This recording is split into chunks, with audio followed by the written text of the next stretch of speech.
gentlemen, welcome back, and today I'm finally doing a review on LEGO Ninjago Day of the Departed. Now, I know it's been a couple days, or it's been almost a week since Day of the Departed came out, and I know this is late, but it took me forever to scrounge the interwebs to find pictures for Day of the Departed, but I ended up having to go to Ninja Warrior 125 and watching some of his videos and like screenshotting the videos that he had the images in, so his channel will be linked down below if you guys want to go check him out. Thanks to him for making the videos that have these images in them. But I did find a couple on the interwebs, but I don't think I used any of them in this video. So anyway, with that out of the way, now the first little bit of this is going to be spoiler free. I won't talk about spoilers. I'll just talk about how it was overall, and then I'll tell you guys when it's into spoiler territory. So if you haven't seen it yet, there you go. I'll tell you when we start talking about spoilers. So, overall, I thought it was really good. Now, despite we were all expecting a season, maybe one season for each villain who targets each, or not one season, one episode for every, like, villain that targets the ninja.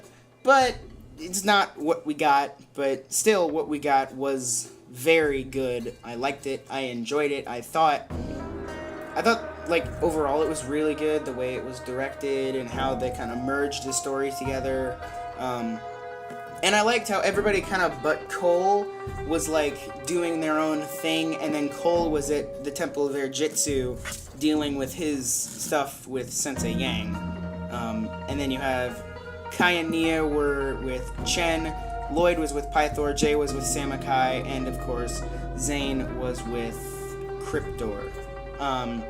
So, it was, and then how it kind of like, it all came back together at the end, and they all realized that Cole was missing from their little group, so they went to find Cole and, like, rescue Cole, and I thought that was good. So, overall, I think, yeah, it probably should have been longer, maybe 2 hours, but I do have some exciting Hands of Time news to tell you guys.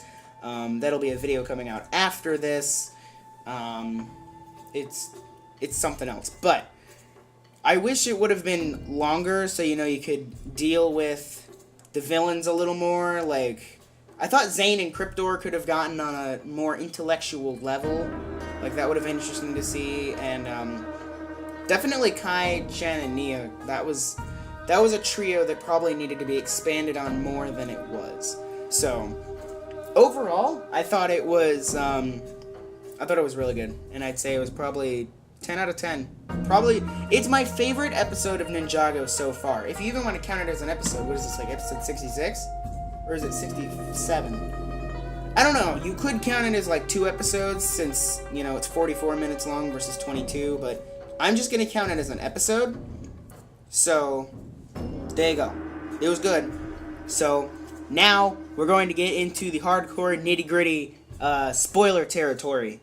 You ready? So, warning, right now, if you guys have not seen Day of the Departed when you're watching this, go watch it and then come back and watch the spoiler stuff. I don't want to see anybody in the comments saying, you spoiled Day of the Departed for me, or, you know, you just spoiled this for me.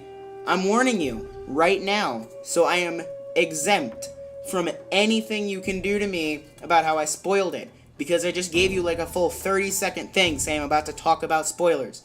So one more time, I'm going to talk about spoilers right now. Cole becomes a human again. Boom.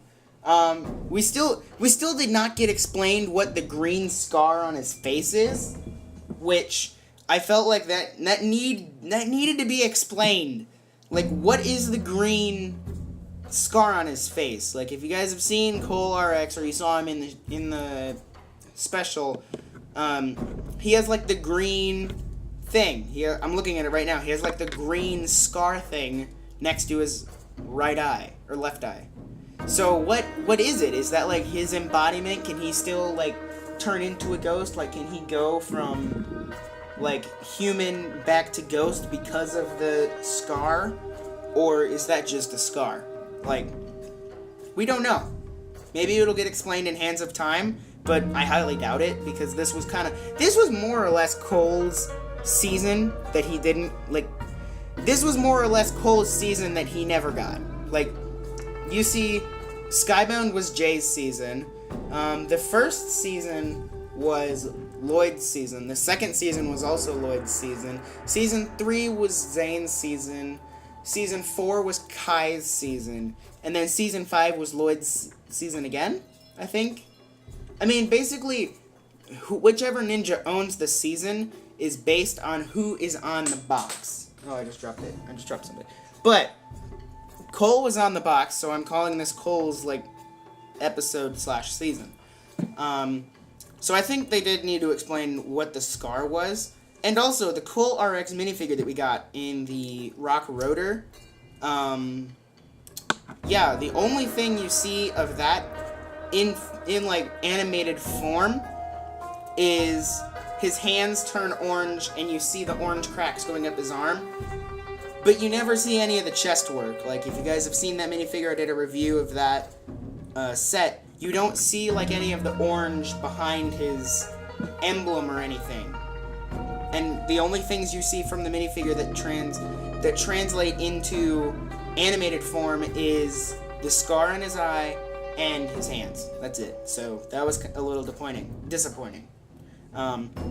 But anyway, off of Cole, because there are a lot of other things to talk about that are spoiler things, like Samakai. Like, that, it's been a long time since we've seen Samakai.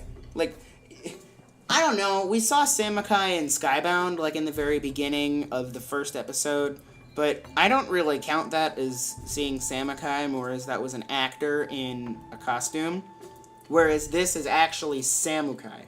So, you know, it's more of Samakai as a physical embodiment of himself, you know, versus an actor in a costume. So, it's nice that I'm just going to call this Season 7. I'm going to refer to it as Season 7 for now. But 7 seasons later, Samakai is back, because he was only in the pilot episodes, which is not a season, guys. The 2 pilot episodes were not a season. They were a special, like Day of the Departed, which also means Day of the Departed is not a season, so I need to stop referring to it as a season. So, and also, Zane vs. Cryptor was very good. I liked how they kind of, like, the scene starts with Zane, he kind of freezes over his father's statue, and then it starts falling apart, and Zane freaks out, and Cryptor walks up and he's like, "Oh, did I hurt your feelings? Did I break the statue of your father?" Or he's like, or should I call him our father? Since Cryptor is what does he call it? He's like a clone of Zane. And I liked how Cryptor knows Air Jitsu because Zane knows Air Jitsu, and I thought that was really funny. Like, that scene was really cool. Also, I liked, wow, I'm just saying also a lot, Lloyd versus Pythor.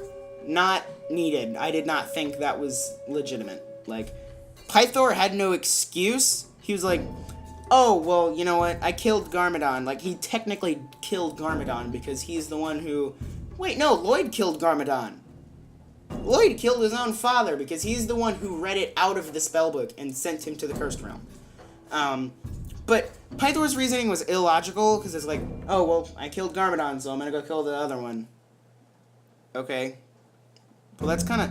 Like, you see, Cryptor has a literal reason for going after Zane, or Moro has a literal reason for going after Wu, or, you know, like, Chen has a literal reason for going after Kai and Nia. Like, they all have reasons, and then Pythor's just like, "Oh, I want in on the fun. Let's do it."